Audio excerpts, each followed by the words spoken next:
Danny Jacobs, Roman. Let's make the unification fights for him at super bantamweight as well. Maurice Hooker. Let's talk about making him against Ramirez or other guys out there, WBSS. Jarrell Miller. Let's make him against Dillian White, him against Anthony Joshua. So we've got those guys now where we can start to make that happen. And I'm telling you, all the guys that have come with us, they will never, ever regret this moment. Because they're going to make great money. They're going to box all the time. They don't have to ask when they're fighting, only box once a year. They're going to be pushed by us. There's only going to spend millions and millions of dollars to push their brand. So, congratulations to the ones that got on board. Google Andrade, right? He was a banner promotion, yeah. What was the pitch from you to tell him? What was the difference? Just because he knows me, he knows what we do, he knows how we promote our fighters. He wants to keep active, he wants to earn loads of money. It's a very simple formula. If you want to be promoted correctly, if you want a broadcast that's going to spend millions of dollars on you, if you want to stay active, if you want to earn more money than you can earn anywhere else, come with me. If you don't, no problem. Enjoy fighting once a year. Has Jacob actually said anything about serving as a champion? Knowing that they're personal friends, they train together, same gym. Is there some way that he didn't want to fight, he wanted another route maybe? No, Jacobs wanted to do it. Jacobs was the one pushing for it. He, at the end of the day, that fight's sensitive. They've got the same trainer, they know each other, but basically Jacob says, I want to fight for the world title, and Derevyanchenko said, so do I. And we said, good luck, shake hands, it's on. How does the Saunders fight with Demetrius Andrade come about with like the whole situation? Win the purse. Like that stuff? That's how it happens. That's so how it goes down. Politics get in the way of that? No, I mean, the only thing I say on Demetrius Andrade is the plan was to come back October 6th, December, get active, raise the profile again, then this WBO fight come along. But he doesn't want to turn his back on the WBO fight. So now we've got to go out and negotiate that. If there's a deal, great. If not, I'll win the purse bid, we'll do it on Dazn. Eddie, do you have any fear with Povetkin fighting Joshua? Knowing that it's well documented he failed the drug test? No, because he's already signed up to random testing. Okay. We also have additional VADA testing that is already in place. So I don't fear that at all. Why do you say? But I do fear the fight. Okay. So could you just elaborate when you said that Povetkin fight is actually the toughest fight rather than the Wilder fight for Joshua? Technically a tougher fight. Okay. It's not as dangerous because I don't think Povetkin is as hard a puncher as Wilder, one punch. But I think he's very well schooled. He's the Olympic gold medalist. He's a bit shorter and he comes in with these big hooks, which is sometimes a little bit tricky for a bigger man. So Wilder is a more dangerous fight, but I think technically the Povetkin fight might be harder. How difficult finalising that fight when you were also talking about? No, we finalised that fight a long time ago. Like we were getting Wembley over the line, we were getting Dazn over the line for Joshua. So this fight's been finalised. Actually, when they gave us 24 hours notice, within that 24 hours, we notified the WBA together that terms have been agreed.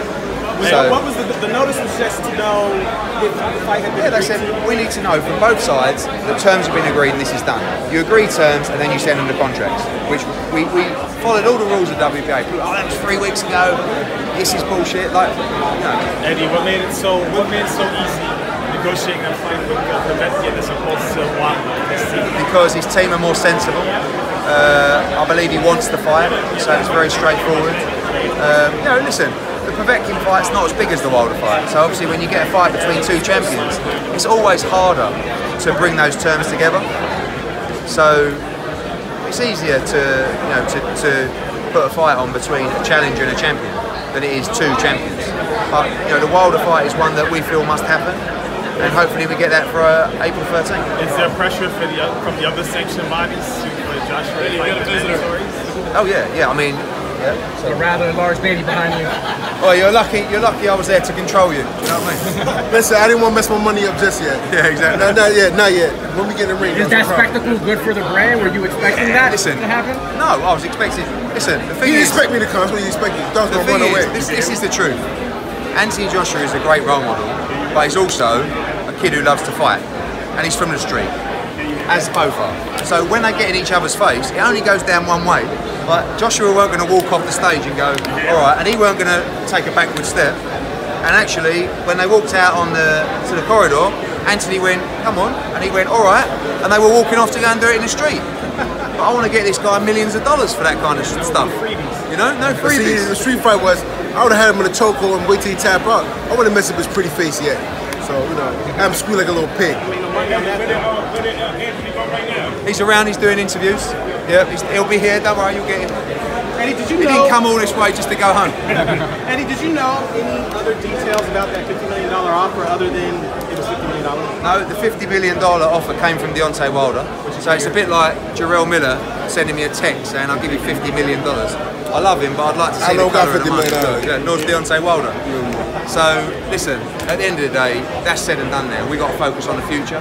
Right now, our plan is very straightforward. September 22nd, April 13th. The good news is that I've always felt like the Anthony Joshua Jarrell Miller fight was a big fight, but listen, maybe it hasn't had as much legs after today. It's got a lot more legs. He's got to take care of business on October the 6th in Chicago, and then he's going to fight the winner of Manuel Charr against Oquendo for the WBA regular, or he can jump straight into the Joshua fight. There's going to be a lot of people calling for that fight now. After September, do you start over from scratch? Do you have to sit down and negotiate? No, they've got their offer. They've got the offer. Wilder either takes it or he doesn't take it. Very simple. Hey Eddie, why was Wembley Stadium not available for Deontay Wilder, but it's available? It was available for Deontay Wilder. When you said in the interview when you did it with IFL TV that it wasn't available. No, I said the date wasn't available because Canelo against Golovkin got made. Yeah, but we all know that Canelo Alvarez versus Canelo Alvarez fights on the same 2 days. Doesn't matter. There was no fight scheduled. The Golovkin fight wasn't made. They were talking about fighting Spike O'Sullivan. I'm more than happy to go up against Canelo against Spike O'Sullivan. When the Golovkin fight got made, September 15th, and all of September was completely out. So we moved it to end of October, early November. Mr. Finkel knew that. He knew the dates we were working on. Forget about, oh, there was no date in the contract. It was documented. It was in every interview going when that fight was going to be. So. But that's what I'm saying. The fight with Adrien is going to be September 22nd. Correct. Like you said, Deontay Wilder versus Joshua wasn't going to be available. Yeah, because it's completely different money coming in from a US broadcaster and pay-per-view. You can't go to a US broadcaster a week after Canelo Golovkin and say, do you want to run a pay-per-view? Or Dazn, do you want to spend 4 times as much you're spending on a Povetkin fight to get behind this fight when you've got a US market that's flooded with Canelo against Golovkin? I mean, you guys, not you particularly, but these people will try and trick me into saying things. I'll talk to you all day. I've got the answers to everything. It's all the truth and it's all logical. The fact is, you can't get the pay-per-view money, you can't get the massive rights fees going a week after Canelo Golovkin in a US market where that fight is much bigger at the moment than Wilder against Joshua in the UK. So that is why we had to move it to October, November. I think the super fight for Demetrius Andrade is him and Jamal Charlo. They've got the history. Charlo, I like. Listen, I'm talking to Charlo, and Charlo's got to understand that this is where the money's going to be. And what's happening with a lot of these fighters at the moment is I will go to them and I will make them an offer, and people will match it and say, I'll do that, I'll box you 3 times a year, I'll pay you that money. My note to fighters is get it in writing, because one thing I do, and this man, although he might not be my biggest fan, but he will, I believe he'll say it. I've delivered everything that I've said so far. No, except AJ. Oh, AJ, I've never promised you AJ. Yes, he did. Go back. He said, if I beat the French guy and you jump in the corner and you say, AJ, you get AJ. No. I didn't say that. The English muffin jumped to the plate and totally forgot about us. Listen, it's all right, though. I've given you the fights, I've given you the money, I've kept to my word. No, I mean, other than that, yes, he has. I mean, well, HBO and Eddie Hearn stepped up to the plate when Showtime did some stuff I didn't like, and he's continued to constantly keep me moving and keep me active. You gotta keep active. But like I said before, the main thing we want is become heavyweight champ. We want that title shot, and if Deontay didn't want it, I want it. You want to fight the small little leprechaun Russian. Adrien Broner released the email from you guys with the offer, and it's all right. I signed the guy he was going to fight. I signed the guy that beat him in the last fight. Oh, okay. Yeah. So Adrien Broner, if you're watching this, come and fight Jessie Vargas on Dazn. Give you more money than you made on the last fight. Interested in Manny Pacquiao? Yeah, absolutely. I don't know his situation with Top Rank, but if he is a free agent, we'll definitely be talking to Manny Pacquiao about fighting on Dazn. Fighting Amir Khan, because Amir Khan seems to be angling away from definitely a potential fight. I'd like to still make the Kell Brook Amir Khan fight. Do you think it's going to happen though? It seems like Khan doesn't want it. I hope it happens, but we'll see. What separates this streaming service from something like, from a boxing fans perspective, this streaming service from something like ESPN Plus? I think this is going to be, I think the content will be better. There you have a situation where there's a linear broadcaster and they'll be mixing and matching the content, some on the app, some on the on the platform, which is going to be part of the strategy. Here, this is going to be purely on the Dazn app. So all the content's there, all the fight cards, from 6 PM till midnight, all the chat shows, all the build-up. You've got the World Boxing Super Series, you've got our UK shows, you've got Bellator as well. It's $2.50 a week. know, so our plan is just to flood you guys, to keep the content rolling, keep the news coming, to get everyone involved, you know, make it a platform for the fans. So that's the difference. Could you give us an idea? You know, we heard like great cards. Could you give us like an... Well, listen, let's talk about October 6th right now. So we've got Jessie Vargas, who's going to be headlining in Chicago. We'll announce his opponent shortly. You've got Beterbiev, the IBF world champion, going to be fighting Callum Johnson.